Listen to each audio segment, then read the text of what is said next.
You are looking at Julian's pronunciation guide, where we look at how to pronounce better some of the most mispronounced words in the world, like this other curious word. But how do you say what you're looking for today? Let's break down the pronunciation of this word in English.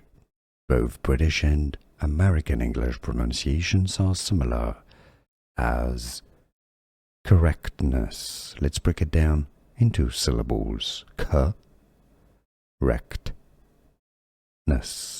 The stress is on the second syllable, the rect syllable. So let's listen carefully again.